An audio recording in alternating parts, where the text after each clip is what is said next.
Jessica, my own daughter, whispered in the kitchen that if my pills kicked in fast enough, I wouldn't notice they'd left for the Caribbean. With my money, my nurse canceled, and my trust shattered. But I wasn't sleeping. I was listening. And what they thought was weakness turned out to be the first spark of a storm I had every intention of finishing. The front door groaned open like it remembered me. After 10 days in the hospital and one steel rod in my hip, I was home, if you could call it that. My hands shook just slightly on the walker as I crossed the threshold. Every inch of the house looked exactly as I left it, but felt different. The air had a cold, stale taste. Something was off. Jessica rushed over, arms wide, eyes shining too bright. "Mom, you made it!" she cooed, and kissed the air next to my cheek. I wanted to believe it was affection. I really did. But the warmth didn't reach her eyes. And she smelled faintly of hotel soap, not the lavender I used to buy her as a girl.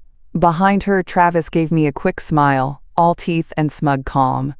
He had his sleeves rolled up just enough to show the watch I gave Jessica last Christmas. He used to call me ma'am. Now he called me Margaret. "You're looking strong," he said, nodding at my walker like it was a pity prop. I offered a thin smile, biting back the pain in my hip and the dull ache settling in my gut. Something told me this homecoming wasn't about me. The nurse Jessica hired was already unpacking supplies in the guest room. Paid for with my card, of course. Jessica didn't bother with pretense. "I thought it'd be best to hire help," she said with a quick shrug. "I mean, Travis and I work crazy hours.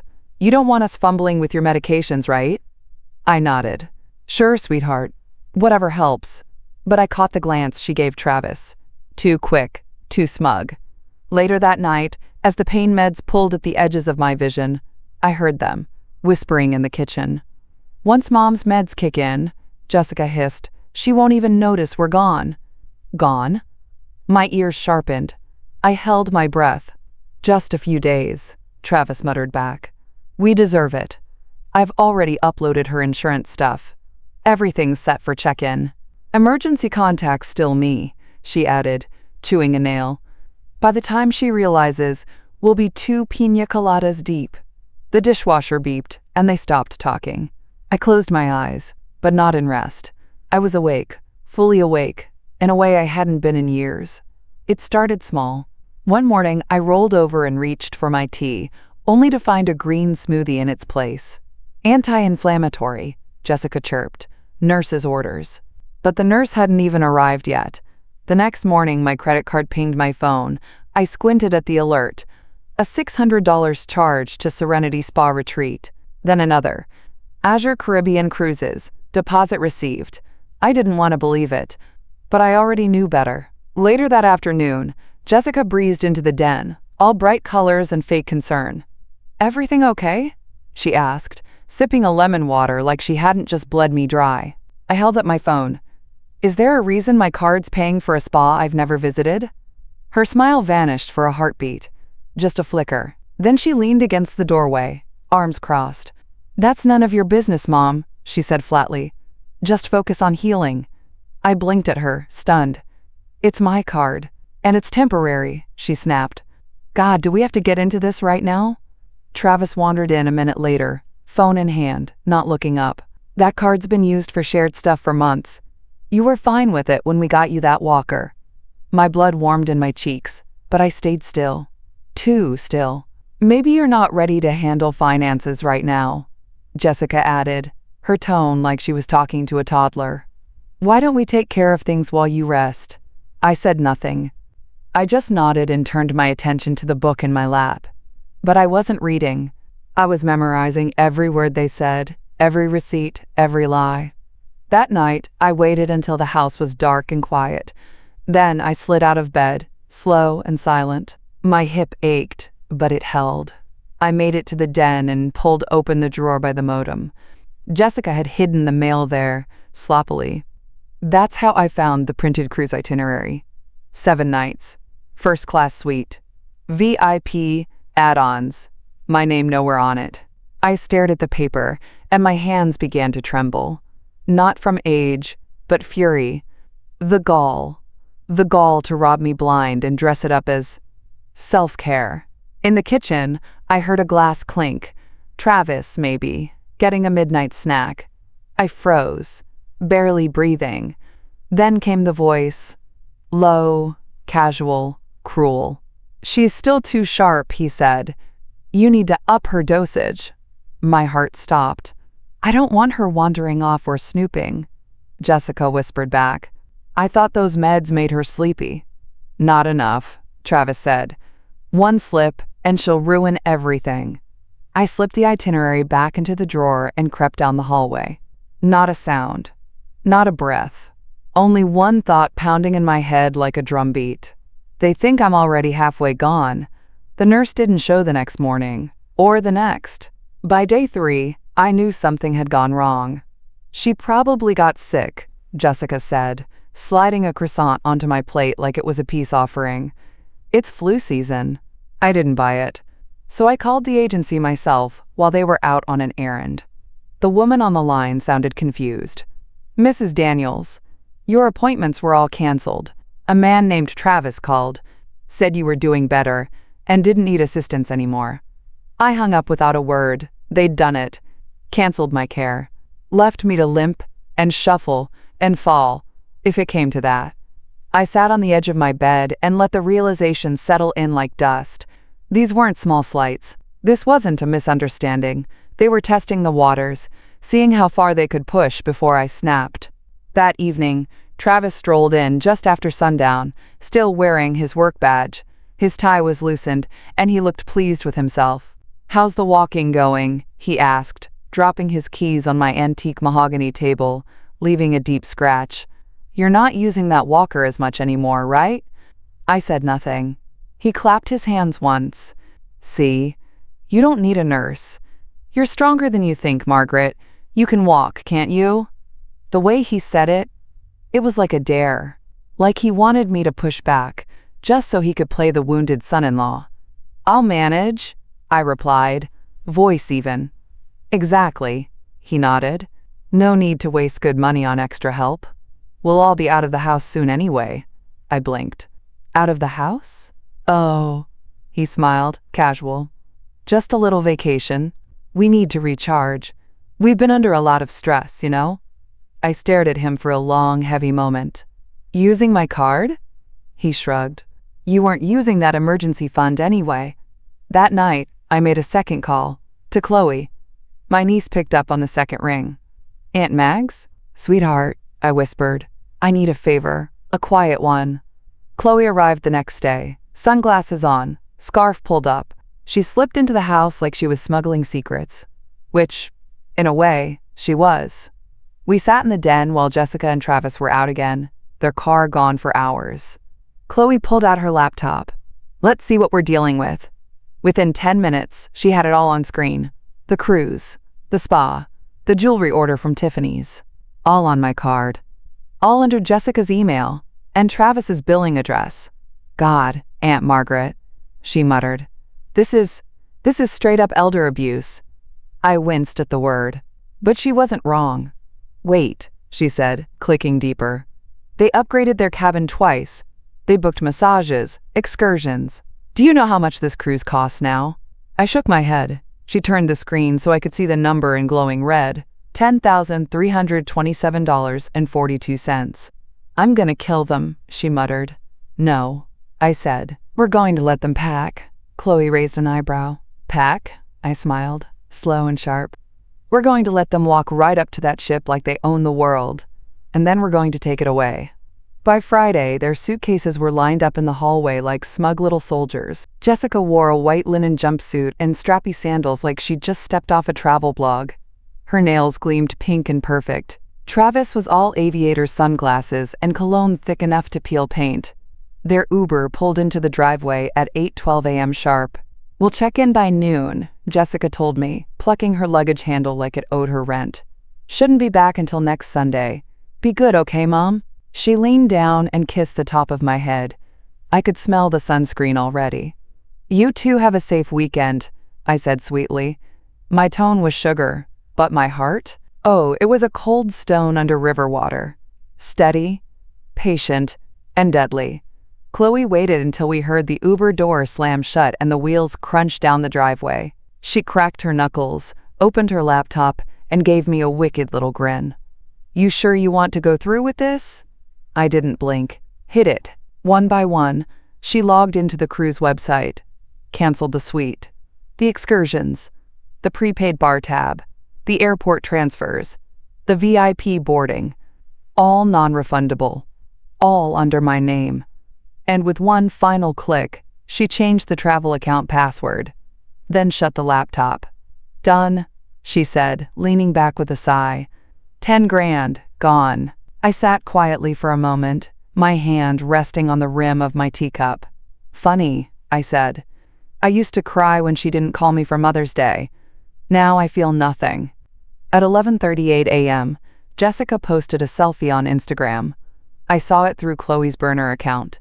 She stood in front of the cruise ship, lips puckered, fingers in a peace sign. Her caption sparkled with hashtags. Hashtag Bon Voyage, hashtag Deserve It This, hashtag Luxury Vibes Only. In the background, you could see the banner.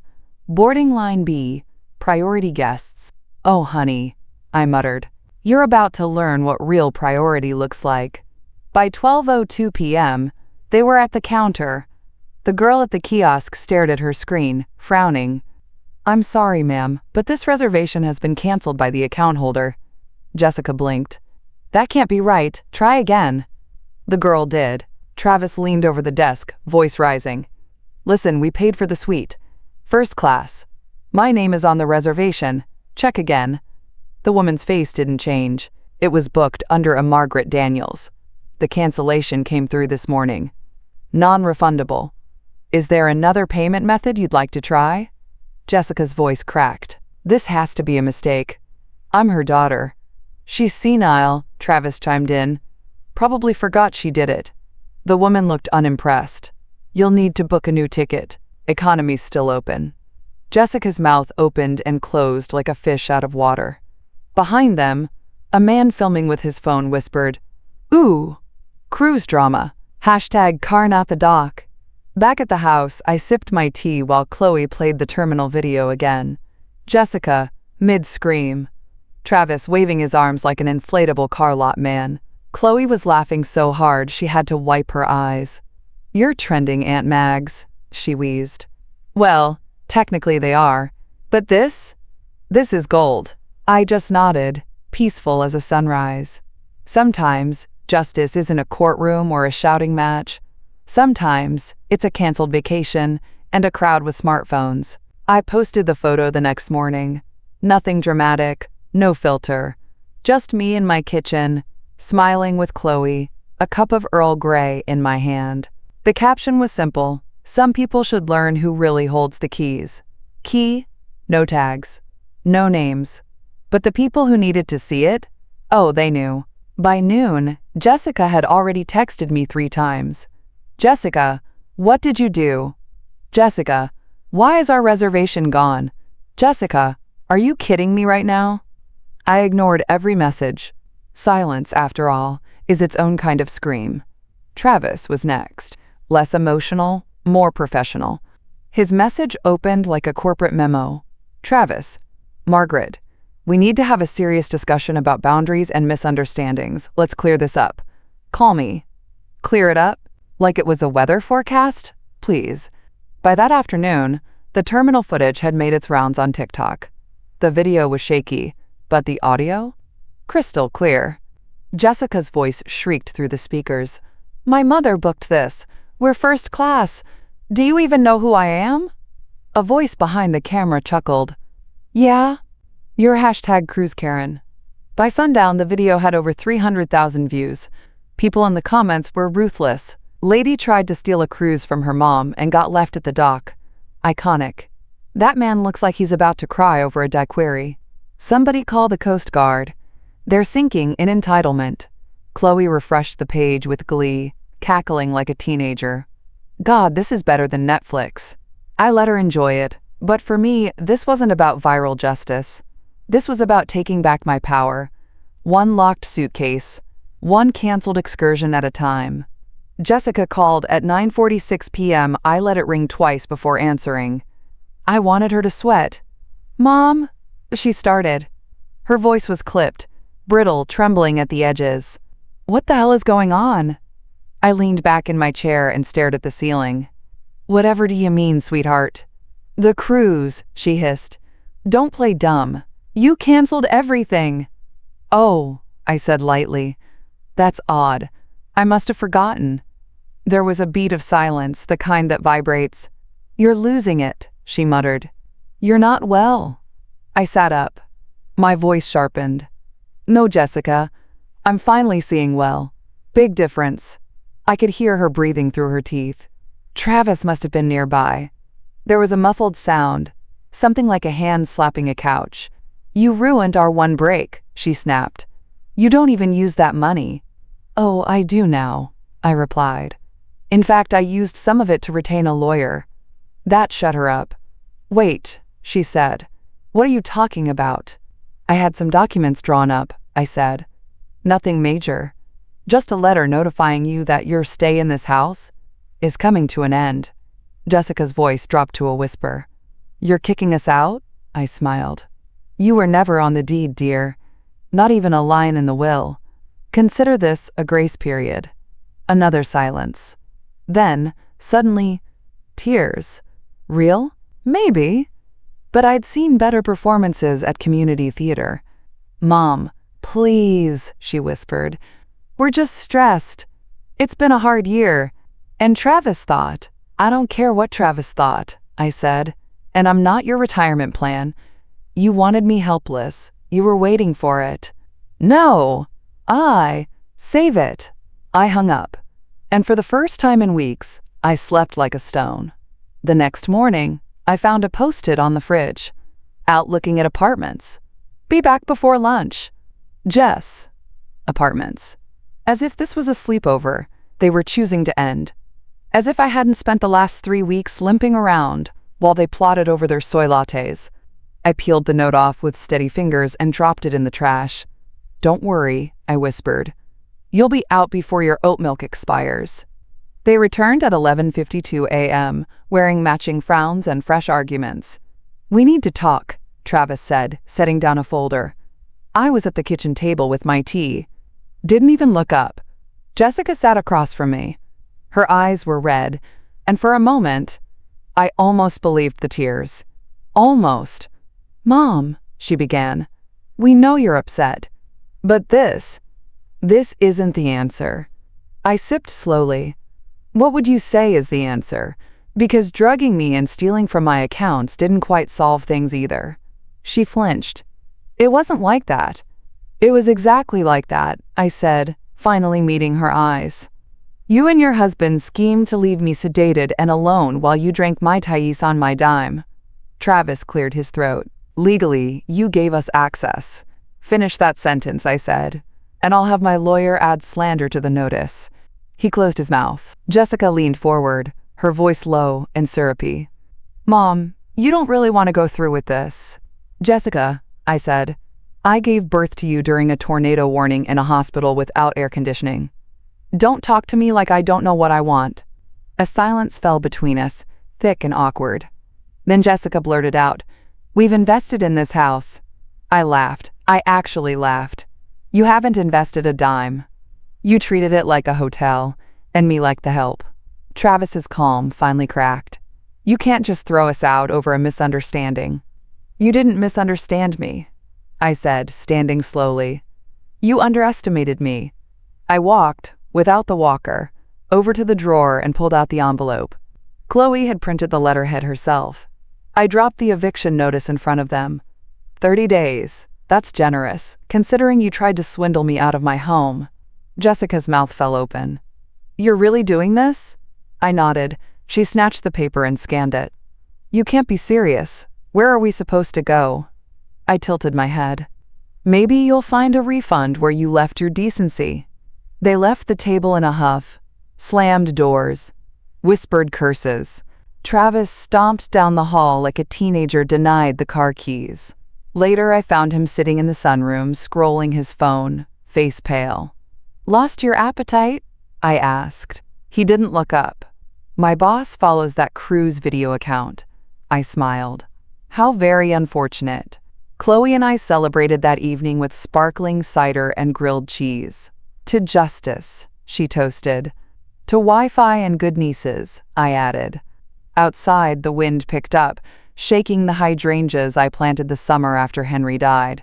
He always said storms clear the air. This one? It was just beginning. They didn't take the hint.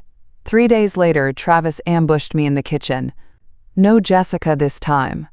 Just him in his ironic gym tee, holding a mug that said, #1 son-in-law, a joke gift I'd given years ago. It wasn't funny anymore. He leaned against the counter, eyes darting between me and the hallway.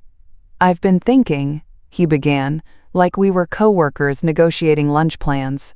Maybe we were too harsh. Maybe things escalated. I stirred my oatmeal. Let the silence drag. He pressed on. Look, I get it. You're upset. Jessica's stressed. It's been a rough few months. But we love you. We're family. I turned to him slowly. Is that why you deleted my nurse appointments? Because of love? His mouth twitched, caught off guard. It wasn't like that. It never is, I said, until someone ends up in the hospital or with an empty bank account. Travis took a deep breath. Okay, we made some bad choices. But there's no reason to throw us out. We can fix this. I almost laughed. Fix this? Like it was a leaky faucet? He pulled a folded piece of paper from his back pocket and set it gently on the table. I talked to a friend. He's a financial advisor. We drafted a repayment plan. Once things settle down, we'll start paying you back. Small amounts, monthly. I stared at the paper but didn't touch it. I'm not your wallet, I said, voice steady. And I'm not your wound. He blinked. What? I don't exist just to bleed convenience for you. You think a payment plan undoes what you tried to take? He stepped back, color rising in his face. Jessica will never forgive you for this. Then we're even, I said. I stopped forgiving her months ago. He stormed out, the mug still clutched in his hand. I hoped it cracked. That night, Chloe helped me do one last thing. We froze every joint account. Just in case, she said, clicking through the online banking dashboard. We're not leaving a single penny in reach. We pulled back auto payments, blocked their devices from mobile access, and rerouted everything into a private trust account under my name. You sure you want to do this? Chloe asked. I didn't hesitate.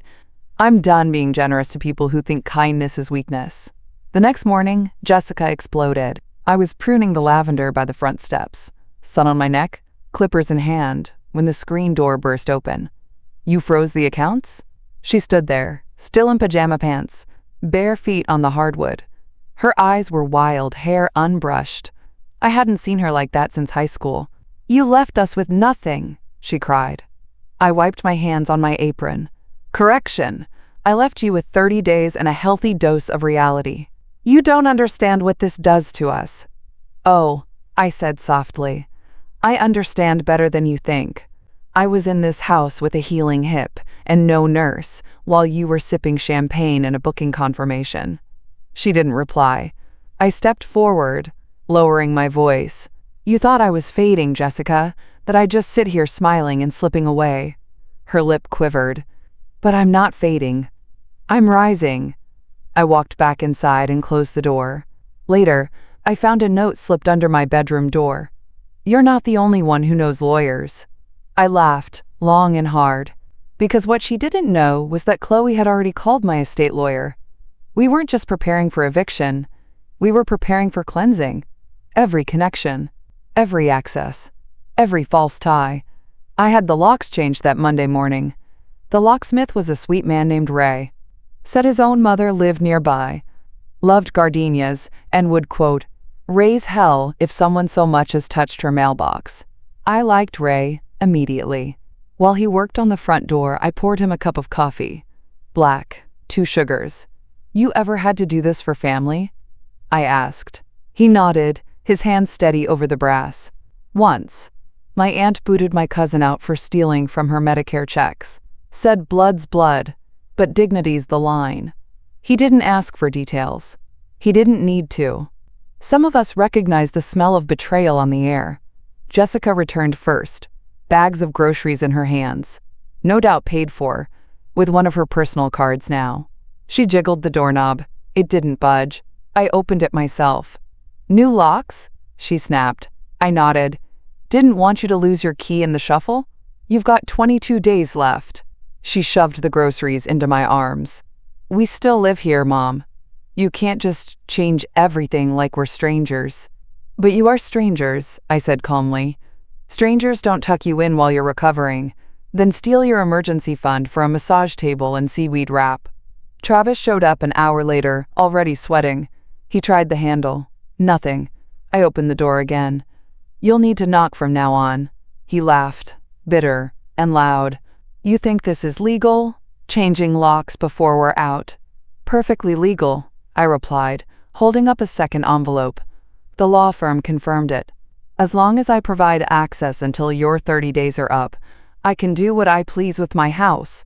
Jessica appeared behind him, eyes darting. "This house was supposed to be ours," she whispered. "You said so once. After Dad passed." I stepped outside and shut the door behind me. "You were never on the deed," I said. "Not 1 inch of this property belongs to you." Travis scoffed. "You're senile. You don't even know what you're doing." I leaned in, my voice low and steady. "I know exactly what I'm doing. I'm making sure my future doesn't rot with you in it." Then I walked back inside and bolted the lock. That night, I watched the sun set from the back porch. Lavender skies, soft breeze, and silence. Not a single door slammed. Not a single whiny voice carried down the hall. Chloe brought over dinner, roast chicken and those garlic green beans I loved. We ate in our pajamas, watching Murder, She Wrote reruns. "Still think I was being too dramatic?" I asked between bites. She grinned. "Oh no, I think you were being merciful." The next day, Travis tried again. This time, he brought flowers, grocery store roses, still in plastic wrap. "Peace offering," he said. I left them on the porch and shut the door in his face. Later, he emailed a 6-paragraph essay, full of lines like, "Emotionally destabilizing actions and undue hardship, and respectfully request reconsideration." I forwarded it to my lawyer with a note. "Please add this to the pathetic attempts folder." The hashtag wouldn't die. By midweek, hashtag Cruis Karen was trending again, this time with a remix video. A teenager had layered footage of Jessica's terminal tantrum over dramatic violin music, zooming in every time she screamed, "Do you even know who I am?"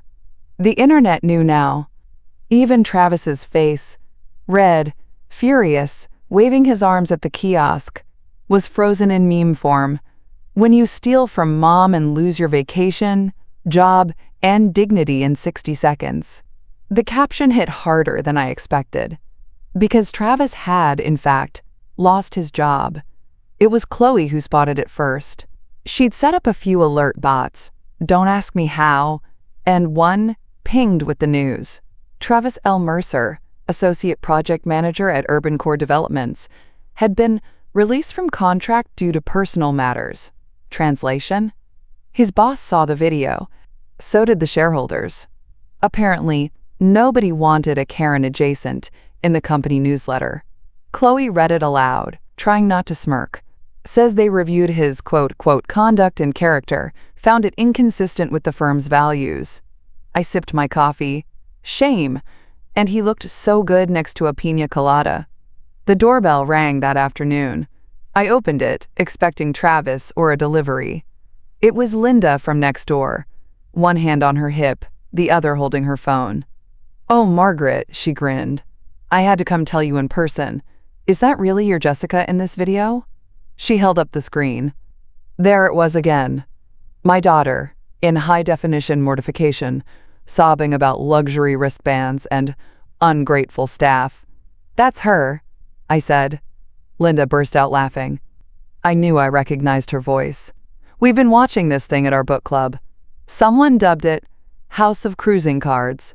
I smiled politely, but inside I winced. This wasn't how I wanted to reclaim my narrative, but I suppose poetic justice rarely asks for permission. Jessica tried to save face online.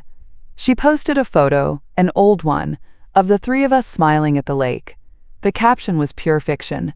Family's complicated, but we heal, taking time to rest and regroup. Pray for us. Heartbreak. The comments weren't kind. Girl, you robbed your mom and got caught. You're trending for elder abuse. Maybe take a real break. Rest and regroup. Try apologize and vacate. I didn't reply. I didn't like it. I simply printed it out, folded it, and added it to the file Chloe had labeled Crocodile Tears and PR Spins. That evening, I posted another photo. Just my hands this time. Old, steady, resting on a set of keys. The caption read, "Turns out, peace fits in the palm of your hand." 10 minutes later, Jessica called. I answered on speaker, sitting in the sunroom with Chloe and a bowl of sherbet. "What do you want?" I asked, without greeting. "Why are you doing this?" she snapped. "Why post these cryptic little photos?" Chloe held up the bowl like a toast. "Cheers to cryptic." I didn't answer. Jessica's voice cracked. "You're humiliating me." I finally spoke, voice low and firm. "You did that all by yourself." She tried again, softer. "Mom, people are laughing at me. Strangers." Travis lost his job. I shrugged. "Maybe next time you won't steal from someone who owns a phone." There was a long pause. Then, just a whisper, "You used to love me." "I still do," I said. "But love without respect is charity. And I'm fresh out of donations." Click. They started packing on day 11. Or pretending to. Empty boxes lined the hallway like props in a high school play. But I knew a performance when I saw one. I'd been watching Jessica fake empathy since she was 15. Travis lugged the same suitcase up and down the stairs twice. No zipper sounds, no shuffling fabric. Just show, for me. I watched from the kitchen, wiping down a cutting board. Calm as a lake before thunder.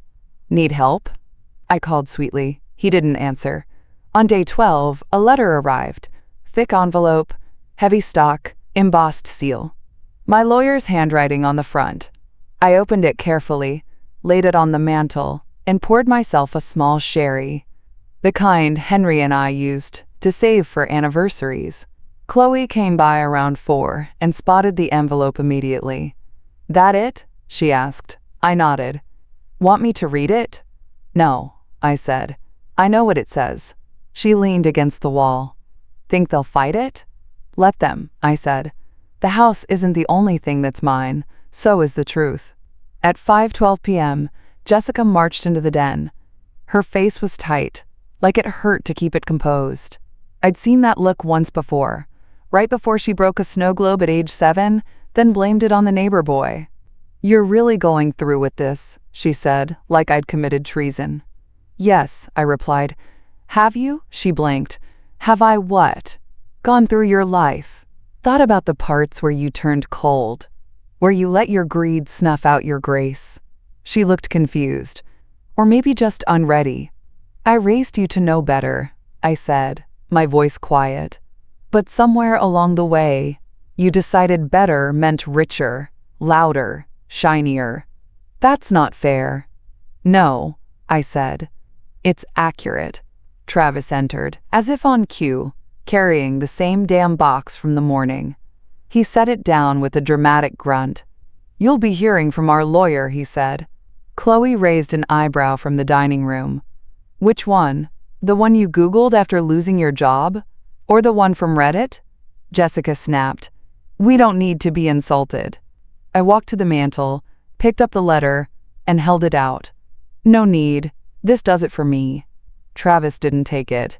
Jessica just stared at it like it might bite. "The house is mine. The accounts are locked. The utilities? Changed. The trust rewritten.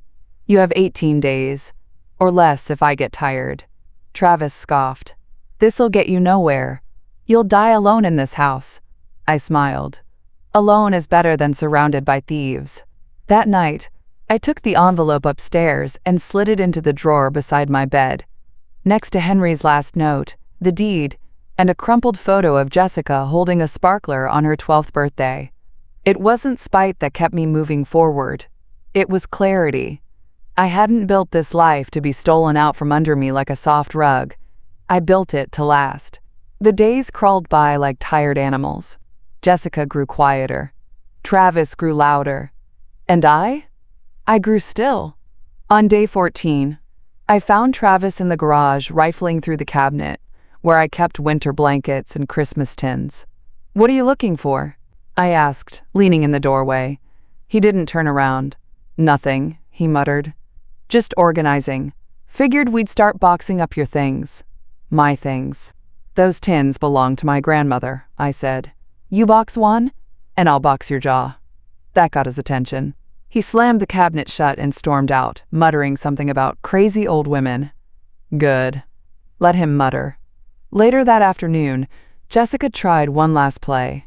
She came into the kitchen, holding an old photo album. The burgundy one with gold trim, fraying at the corners, stuffed with 100 versions of herself. Ballet shoes, gap-toothed smiles, birthday candles in uneven rows. "Remember this?" she asked softly, tapping one photo. "Dad took it right before your surgery. You were so scared." I glanced over. I did look scared. Henry was smiling in the background, holding up 2 fingers behind Jessica's head like rabbit ears. "You were still sweet then," I murmured. Jessica looked up. "I'm still your daughter. Biology isn't behavior." She flinched like I'd slapped her. "Mom, please," she whispered. "I made a mistake. A lot of mistakes. But I didn't mean to hurt you." I turned fully to her. "Do you know what the real betrayal was, Jessica?" She blinked, her lower lip trembling. "It wasn't the cruise. Or the spa. Or canceling my nurse behind my back. It was standing over me, waiting for the pills to kick in, so you could walk out with my money and my trust." Tears welled up, slow and glossy. "I just thought you'd never fight back," she whispered. I nodded. "That's the part one mourn."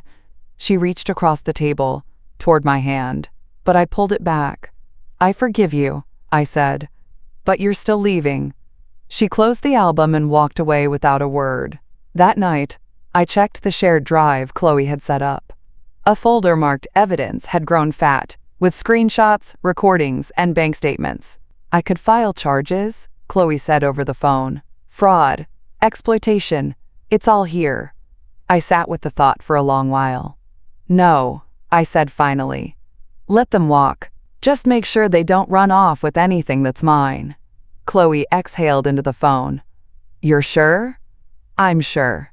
I wasn't after vengeance. I was after vacuumed space, cleared out and ready for something better." On day 15, Travis did the stupidest thing he'd done yet.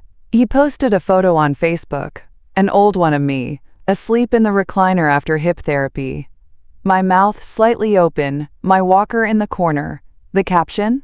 "Hard to believe this woman is threatening to put her own family on the street. Elder rights matter." It took all of 20 minutes before someone commented, "Didn't you just steal her credit card and get caught on TikTok?"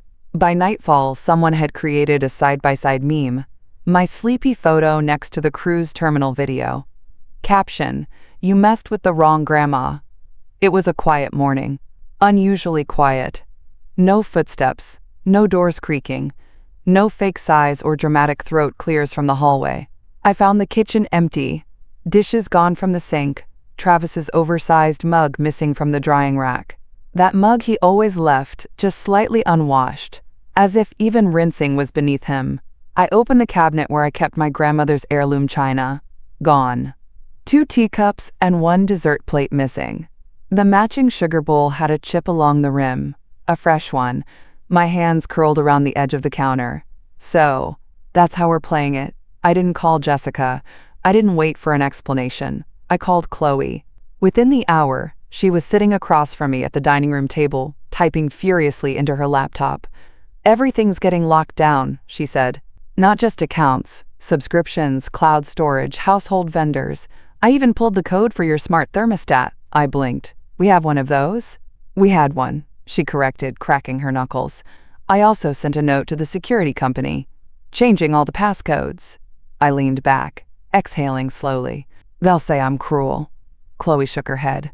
"They can say what they want, but they're gonna say it from the sidewalk." Travis and Jessica returned that evening with grocery bags and stiff smiles. Jessica was wearing sunglasses indoors. "Hope you like wild rice," she said, with fake cheer. I found that recipe you used to love. I stared at her. Did you take the Wedgwood teacups? She blinked, surprised. What? No. I was just… Wait, what cups? Don't lie to me in my own house. Travis spoke up, irritated. We thought they were just old dishes. They were my grandmother's, I snapped. And you don't take from someone you're apologizing to. Jessica's eyes welled again, but I was done falling for faucet tears. We're trying here, she said. You said we had 30 days. And I said you'd leave with nothing more than you came with. Travis laughed. You think this makes you noble? You think people won't see you as bitter and spiteful? I tilted my head. People already saw you humiliated. All I did was hand you the mirror. That night, Chloe and I shut down the last financial link, the shared family savings account. We drained the remaining balance, what little was left after Travis's accidental Amazon spree, and moved it into Margaret's private trust. Chloe clicked once, then again. Done. They're officially financially frozen, she said, leaning back with a sigh. Every route they had into your pocket? Closed. I didn't cheer. I didn't smile. I just exhaled, and felt a lightness settle in my chest that hadn't been there in months. Freedom doesn't always announce itself. Sometimes it's just the quiet sound of a page turning. By day 20, I stopped counting. Something shifted in me. Maybe it was the way the air felt softer without their voices pushing against it, or the way the curtains swayed quietly in the afternoon breeze. No heavy footsteps, no slamming cupboards, no sarcasm disguised as concern, just peace. And then, poetic justice knocked. Linda texted me mid-morning, "You need to see this, it's everywhere. #Cruis Karen's on fire." The video had hit 1 million views overnight. Not the original one. No, this was a new edit. A mashup of Jessica's cruise terminal tantrum and a dramatic reading of her rest and regroup Instagram caption. Set to classical music, a YouTuber with 500,000 subscribers had stitched together footage from the cruise port, old public posts, and comments Jessica made in a now-deleted Facebook group. The title? When You Rob Grandma and the Internet Finds Out. The video ended with my quote. My voice clipped from an interview Chloe helped me give to a local podcast. Love without respect is charity, and I'm fresh out of donations. I watched it once, then again, then once more, just to make sure I heard what I thought I heard. The internet wasn't just laughing. They were cheering. A few of the comments. Give this woman her own show. Queen Margaret. Elder Slayer. Imagine being so entitled you steal from your mom and then get mad when she fights back. This needs to be a Hallmark movie. Immediately. And my favorite. Someone tell Cruis Karen there's no Wi-Fi in humility. Jessica tried to push back. She posted a long note on her stories. White text on black background. The classic, I'm a victim of online bullying template. She mentioned, quote, mental health, family misunderstanding, and social media toxicity. But she never once denied what happened. Because she couldn't. Travis stayed offline altogether. According to Chloe's little web tracker, he'd shut down all his accounts. His LinkedIn page quietly removed, Urban Core Developments. And a Reddit user claiming to be his coworker posted that he'd tried to explain the cruise video away in the break room, only to be met with laughter and a box of tissues. The account name? You can walk can't you. I nearly spit out my tea. Day 22 came and went. No bags at the door, no cars packed. Just Jessica in the hallway with a garbage bag full of shoes and a look on her face like someone stole her reflection. We're still figuring things out, she mumbled when I passed by. No, I said. You're stalling. She flinched. You can't just throw your daughter out into the street. I stopped, looked her straight in the eye. I didn't throw you out, Jessica. You walked out the day you chose Travis over decency. Then I turned and walked away. That evening, Chloe surprised me with takeout from our favorite little Thai place, the one with the garden lights and jasmine tea in tin cups. She brought dessert too. And a bottle of chilled, sparkling cider with a note tucked into the ribbon, to the woman who reminded all of us that silence isn't strength, it's surrender. And you don't surrender anymore. We ate on the patio under the stars. No noise, no drama, just the sound of two women clinking glasses and the faint hum of something returning. Maybe dignity, maybe joy, Maybe just my house finally breathing easy again. Jessica cracked on day 24. I was in the garden, replanting the lavender she'd always said was too fussy when Chloe came rushing out with her phone. "Aunt Margaret," she said, eyes wide. "You've got to see this." Jessica was live on Instagram, hair done, face polished, seated on a plain white couch with a humble houseplant in the background. The caption read, "Setting the record straight. I owe some things to my mother." I raised an eyebrow. She's about to owe more than that. It was a script, through and through. The voice trembled in the right places. The apologies were vague enough to dodge legal trouble, but emotional enough to sound sincere. "I let my stress and pride get in the way of gratitude," she said, blinking hard. "My mother gave me everything, and I lost sight of what really mattered." Chloe scoffed. She forgot to mention the stolen teacups. Jessica continued, "I know people see me as spoiled, entitled, even cruel, and maybe for a time I was, but I'm working on myself. I've started therapy. I've cut ties with anyone who enabled my behavior. Cut ties." As if Travis was an old email subscription. There was a subtle jab in there too, because while she never named me, she kept calling herself a daughter who's just trying to be better. Trying. As if the wound needed more time, not sutures. She ended with a quiet, "Thank you to those holding me accountable. You've reminded me what real family should feel like." The comments were mixed. Some praised her bravery. But most? Apologizing after losing the house?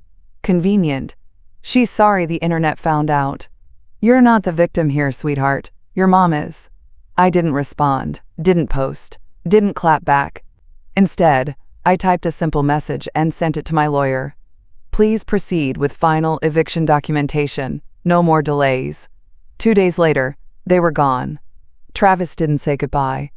Jessica stood in the driveway for a while, staring up at the window where my curtains didn't move. She didn't ring the bell. She didn't knock. She just lingered there, like maybe the air would change if she waited long enough. Then she got in the car, and they drove off. And that was that. 3 weeks after their departure, Chloe and I did a final walkthrough. She held a clipboard like a real estate agent and checked off every room. No damage, no stolen fixtures, no leftover wine bottles under the sink. But they'd left something else behind. A shoebox, shoved in the back of Jessica's old closet. Inside? A stack of childhood drawings, Mother's Day cards, a glittery bookmark with my name on it, and one photo of the two of us at her graduation. We were laughing in the picture, arms around each other, sun in our eyes. She must have forgotten it was there. Or maybe she couldn't bear to take it. I didn't cry. I didn't tear the photo in half. I just slid it into my top drawer, beside the deed and my copy of the eviction letter. Some things don't need to be destroyed, just put away. That night, Chloe and I drove to the senior center down the road. It was quiet, dimly lit, and full of laughter from the card room. Someone was playing the piano near the fireplace. I handed the receptionist an envelope. Inside, a cashier's check for $10,327.42, the exact cost of that stolen cruise. Chloe watched me, her expression unreadable. "You don't want it for yourself?" I shook my head. "They took that money trying to buy joy. I'm giving it to people who already have it, and deserve more." The air smelled different after they left. No more sour perfume lingering in the hallway. No more Travis's body spray clinging to the guest room curtains like a bad decision. I opened every window, washed every sheet, set the dinner table for one, and felt no loneliness at all. The morning after Chloe dropped off her final checklist, I made myself a pot of tea and stood in the middle of the living room. Sunlight stretched across the floorboards like a warm sigh. The house breathed again. For weeks, I'd walked on eggshells in my own home, afraid to speak too plainly, too loudly, afraid to say, "You're using me." But now, I said it aloud, "You used me." And then, with a little laugh, I added, "But not anymore." Chloe swung by that weekend to help me tour the assisted condo complex she'd been raving about. Not because I had to move, no one was pushing me out, but because I chose to. It was time. Time to downsize the square footage and upsize the freedom. No more big house maintenance. No more quiet dread in wide, empty rooms.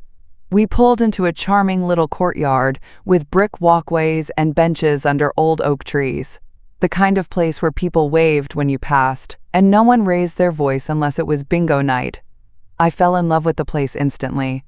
The unit I picked had a small balcony, just big enough for 2 chairs and a herb box. The moment I stepped onto it, I could picture myself sitting there at sunset, sipping lemon tea, maybe writing postcards I'd never send. Chloe grinned, already snapping photos. "It suits you," she said. "Strong foundation, sunny outlook, hidden steel." I smirked. "Sounds like someone I used to know." She grinned. "Sounds like someone you still are." I moved in a week later. Took only what mattered. The quilt Henry and I picked out on our 25th anniversary.